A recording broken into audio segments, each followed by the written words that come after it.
Most people believe attraction is created by effort. They assume that if they text first, reply instantly, constantly explain themselves, and make themselves endlessly available, they will become impossible to lose. It sounds logical, but human psychology rarely rewards what is predictable.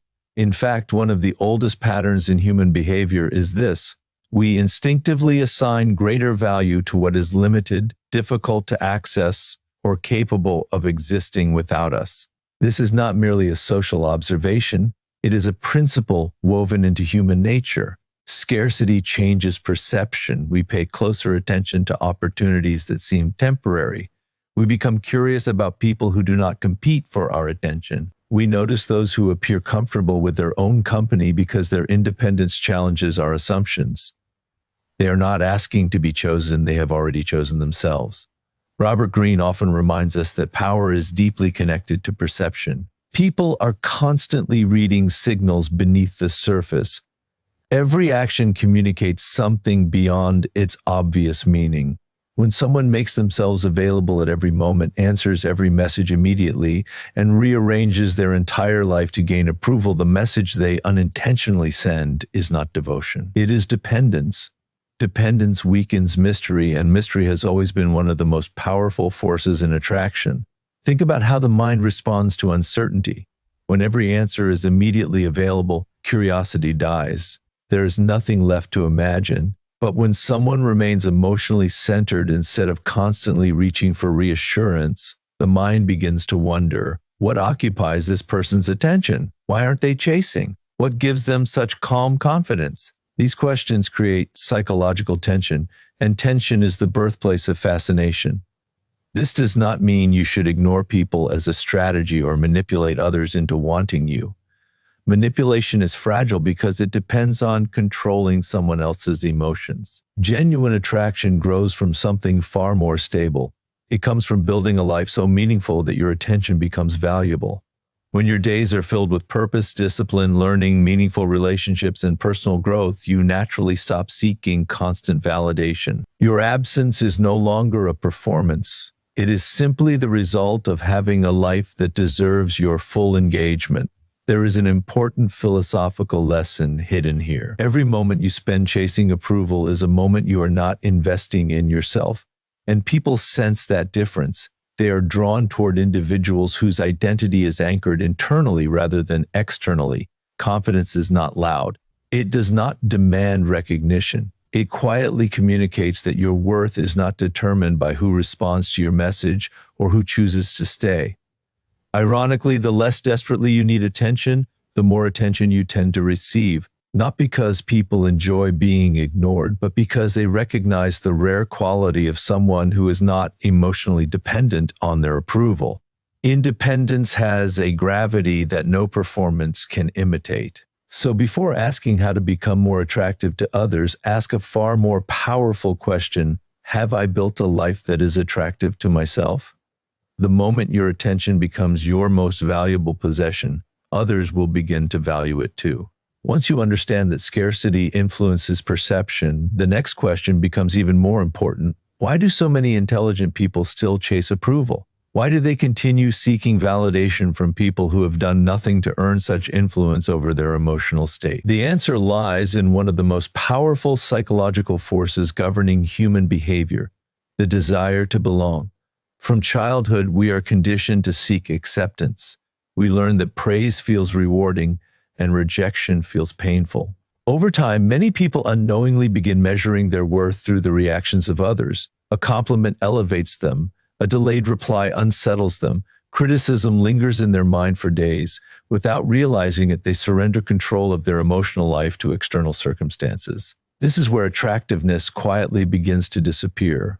People are naturally drawn to those who possess an inner sense of stability, not because these individuals never experience doubt, but because they refuse to let every opinion redefine who they are. There is a remarkable difference between listening to feedback and living for approval. The first reflects wisdom, the second reveals dependency.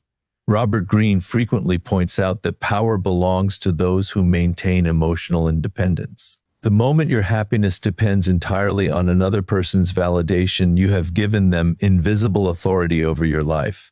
They may never ask for that power, yet your behavior hands it to them. Willingly, you begin adjusting your personality to fit expectations. You avoid disagreement. You suppress honest opinions. You become more concerned with being liked than with being authentic. Ironically, this pursuit often produces the opposite result. People can sense desperation in subtle ways. It appears in over-explaining simple decisions, apologizing unnecessarily, seeking constant reassurance, or fearing silence in conversation. These behaviors communicate a hidden message. I need your approval to feel secure. And while others may appreciate kindness, they rarely admire emotional dependence. Contrast this with someone who is genuinely comfortable with themselves. They do not rush to prove their value because they already recognize it. They are respectful without becoming submissive.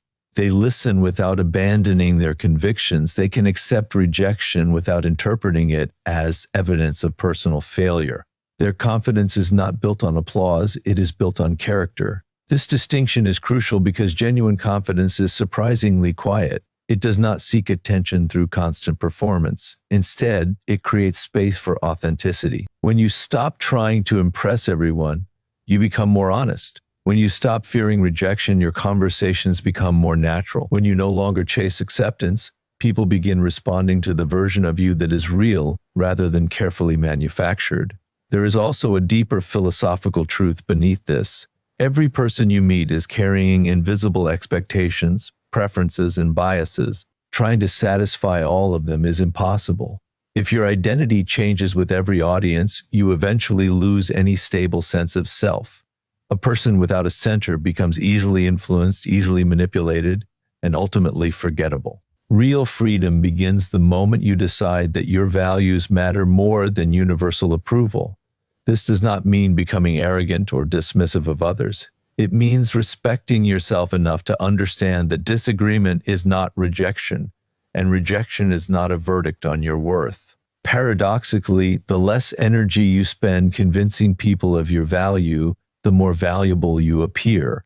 Self-respect has a quiet authority that no amount of people-pleasing can imitate. It tells the world that your confidence is earned internally, not borrowed from the opinions of strangers. So ask yourself this: who is truly in control of your life? The person staring back at you in the mirror, or the countless voices whose approval you keep chasing? The day you reclaim that answer is the day your presence begins to carry a power that no validation ever could. When you stop seeking approval, something unexpected begins to happen. You become less predictable. And in human psychology, predictability often reduces attention while uncertainty intensifies it. This is why silence, when it comes from confidence rather than insecurity, possesses an extraordinary kind of power. It creates space, it invites curiosity, it forces people to confront what they cannot immediately understand. Human beings have an almost irresistible desire to complete incomplete stories. Our minds are uncomfortable with unanswered questions. Psychologists have long observed that unfinished experiences tend to occupy more mental space than completed ones. When every thought is explained, every emotion is displayed, and every intention is announced, there is little left for the imagination to explore. But when someone exercises restraint, revealing themselves gradually instead of all at once, they become far more memorable. This is one of the oldest principles of influence. Mystery is not created through deception, it is created through discipline. It is the discipline of knowing that not every opinion requires immediate expression. Not every criticism deserves a response, and not every silence needs to be filled with words. Notice the people who command the greatest respect in any room. They are rarely the ones speaking the most. They observe before they react. They listen before they answer. Their words carry weight precisely because they are not constantly spending them. Silence, in this sense, becomes a form of communication. It signals confidence, emotional control, and the absence of desperation. Robert Greene often emphasizes that what remains hidden can possess greater influence than what is constantly displayed. The moment people believe they have completely figured you out, their curiosity fades. Familiarity, while essential in close relationships, can also diminish intrigue when it becomes excessive. The mind craves discovery. It enjoys unfolding complexity over time. This is why people who reveal themselves thoughtfully often leave a deeper impression than those who reveal everything immediately. Many people misunderstand this idea. They believe being mysterious means becoming cold, distant, or emotionally unavailable, but that is merely another performance, and performances eventually collapse. Authentic mystery is different. It comes from having an inner world rich enough that you do not feel compelled to broadcast every thought or emotion. You are comfortable allowing others to discover you naturally instead of forcing your story into every interaction. There is another psychological effect at work here. When someone reacts instantly to every provocation, they become easy to predict. Others quickly learn which buttons to press. But when your responses are measured rather than impulsive, you become difficult to manipulate. Your silence creates uncertainty, and uncertainty shifts the balance of attention. People begin paying closer attention, searching for meaning in your calm rather than dismissing you as emotionally reactive. Think about how often unnecessary conflict begins because someone felt obligated to answer immediately. A harsh comment appears online, and within seconds there is an angry reply. A dismissive remark is made in conversation, and pride demands instant retaliation. Yet many of the strongest individuals understand a profound truth. Not every battle deserves your participation. Sometimes the greatest demonstration of confidence is simply refusing to engage. Silence is not weakness. It is selective strength. It is choosing intention over impulse. It is understanding that your attention is one of your most valuable resources and refusing to spend it carelessly. As you cultivate this habit, you will notice something remarkable. Conversations become more meaningful because you speak with purpose. Relationships become healthier because you stop reacting from insecurity. And people begin to perceive a quiet depth that cannot be manufactured through clever words or calculated behavior. So before you rush to explain yourself, defend yourself, or prove yourself, pause for a moment. The strongest presence in the room is often not the loudest voice, but the person whose silence makes everyone else wonder what they have yet to discover. Silence, however, is only the beginning. Its true power is revealed through what it protects. Your emotional stability. Anyone can remain quiet for a few moments, but remaining emotionally composed when challenged, rejected, or misunderstood is a far rarer achievement. This is where attraction begins to move beyond appearance or charm and enters the realm of character. Most people live in reaction mode. Their mood rises and falls with every compliment, every criticism, every delayed response, and every unexpected disappointment. They become emotional mirrors, reflecting whatever energy the world sends toward them.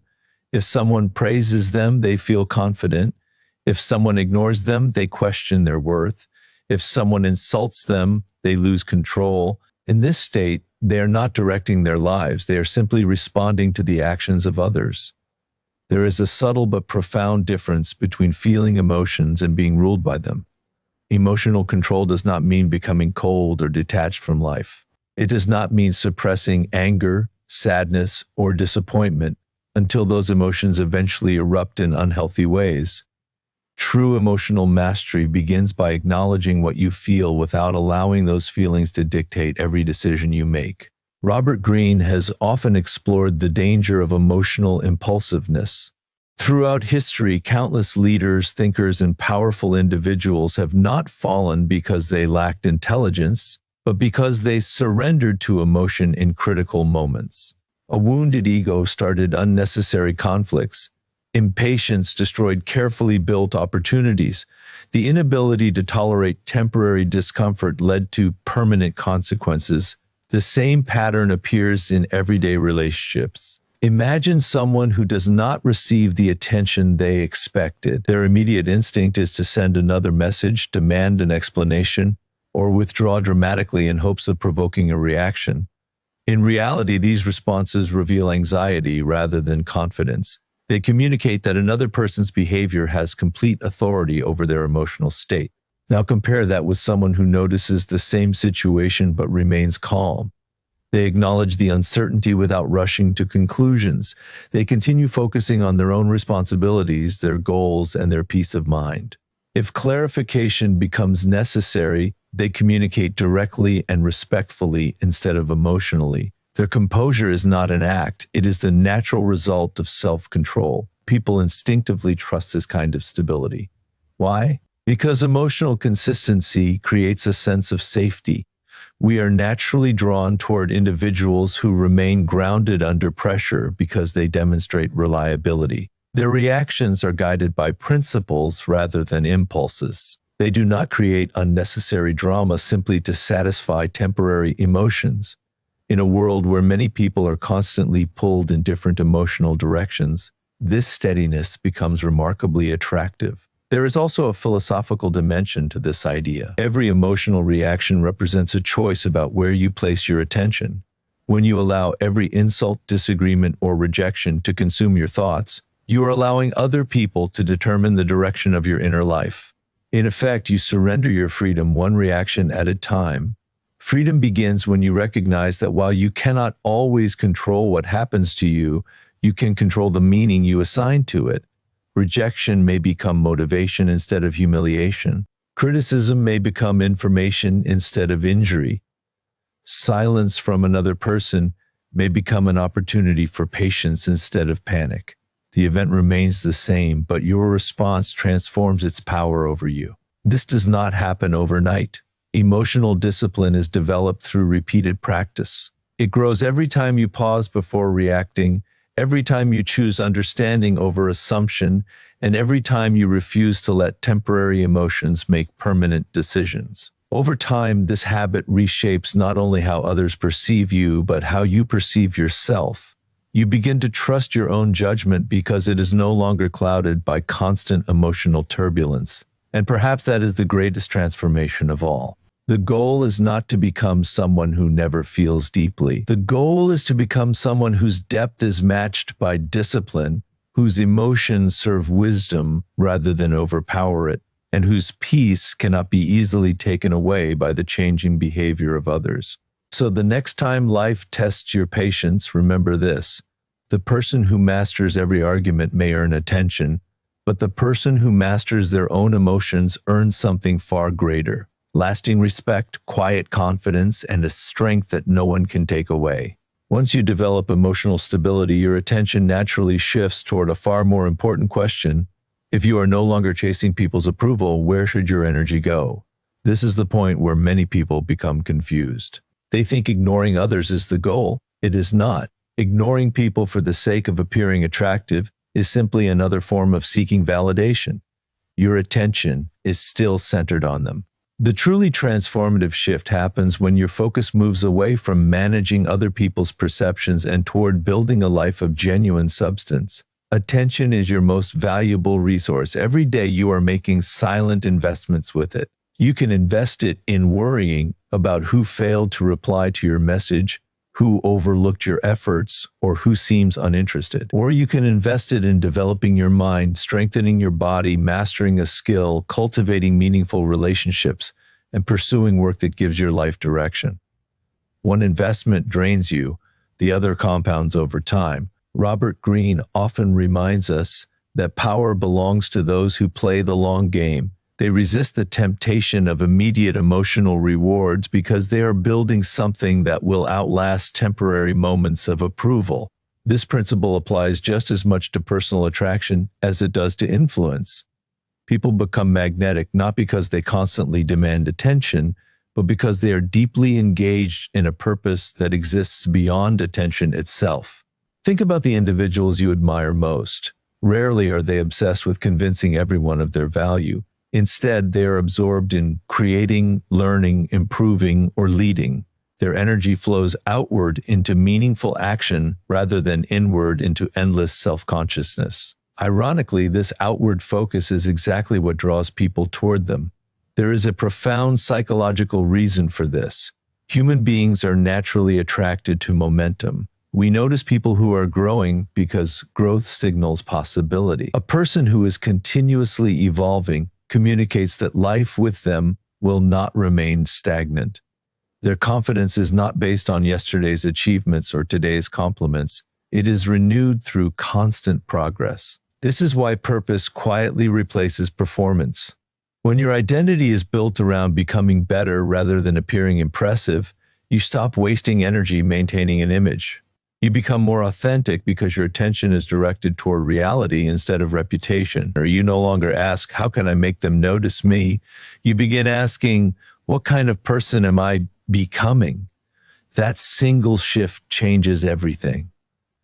There is also an important philosophical lesson here. Many people spend years trying to become more interesting without first becoming genuinely interested in ideas, in experiences, in craftsmanship, in discipline, or in the world around them. But depth cannot be imitated. It is earned through curiosity, effort, and time. A rich inner life naturally creates a compelling outer presence. This does not mean withdrawing from relationships or pretending that people do not matter. On the contrary, meaningful relationships become even stronger when they are built between two individuals who each possess purpose independent of the other. Neediness fades because connection is no longer based on filling emotional emptiness. It becomes a choice rather than a necessity. Imagine entering every room without silently asking for acceptance. Imagine beginning each day with goals that do not depend on someone else's opinion. Imagine ending each evening knowing that your sense of accomplishment came from honoring your own standards rather than chasing external applause. That is a different way of living. It is quieter, more disciplined, and ultimately far more fulfilling. As your life becomes richer, something remarkable happens. You stop trying to appear valuable because you are actively creating value. Your confidence no longer needs constant reinforcement because it is rooted in evidence, your habits, your resilience, your growth, and your commitment to becoming a stronger version of yourself. Others notice this not because you ask them to, but because authentic purpose has a presence that cannot be manufactured. So before you ask how to capture someone's attention, ask yourself a more enduring question: what am I building that deserves my full attention? The people who leave the deepest impression are rarely those chasing admiration.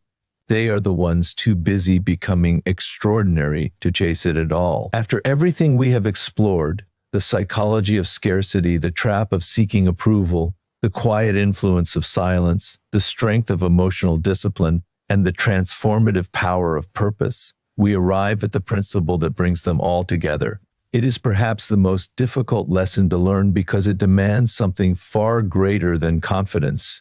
It demands freedom, specifically the freedom to walk away.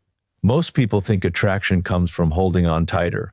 They believe that if they explain more, sacrifice more, tolerate more disrespect, or remain available no matter how poorly they are treated, they will eventually earn the appreciation they seek. But history, psychology, and experience all point toward a different truth. People respect those who respect themselves first. The ability to walk away is not an act of pride, it is an act of clarity.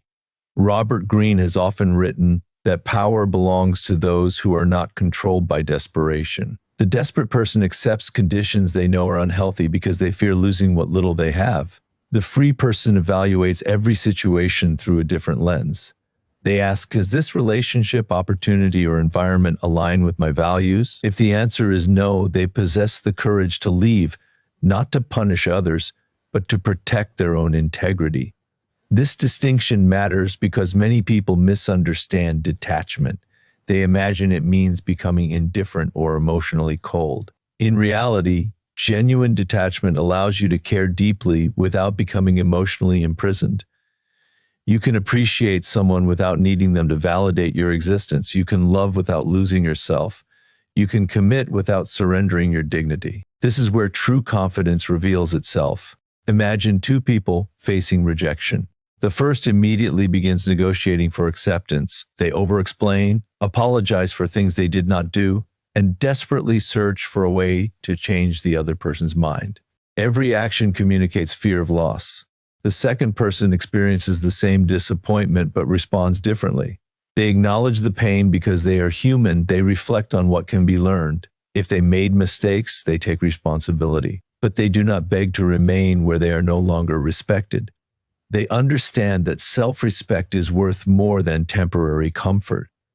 Which person leaves the stronger impression? The answer has little to do with appearance, intelligence, or charisma. It has everything to do with standards. Standards quietly shape every decision you make. They determine what behavior you accept, what opportunities you pursue, and what compromises you refuse. People who lack standards become prisoners of circumstance. They stay in one-sided friendships, unhealthy relationships, and environments that slowly erode their confidence because uncertainty feels less frightening than change. Yet every moment spent clinging to what no longer serves you is a moment stolen from what could. There's a profound philosophical truth hidden in this. Every ending creates space for a beginning, but that beginning can never arrive if your hands remain tightly closed around the past. Walking away is not simply leaving something behind, it is making room for a future that better reflects who you are becoming. Ironically, this is what makes someone truly attractive. Not because walking away creates artificial scarcity or manipulates another person's emotions, but because it demonstrates an internal abundance. It tells the world that your identity is not dependent on one opportunity, one relationship, or one person's approval. You trust that your value exists independently of external circumstances. This mindset transforms every interaction. You become more honest because you are no longer afraid of losing people. You become more generous because your kindness is freely given rather than strategically exchanged for validation. You become more courageous because your decisions are guided by principles instead of fear. And perhaps the greatest reward is not that others begin to admire you more. It is that you begin to admire yourself more.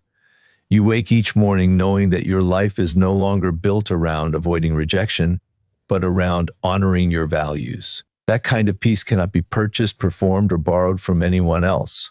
So as you leave with these ideas, remember this: attraction was never the real destination. It was only the byproduct. The true goal is to become so grounded in your own purpose, so disciplined in your emotions, and so unwavering in your self-respect that you never have to chase what is meant to recognize your worth.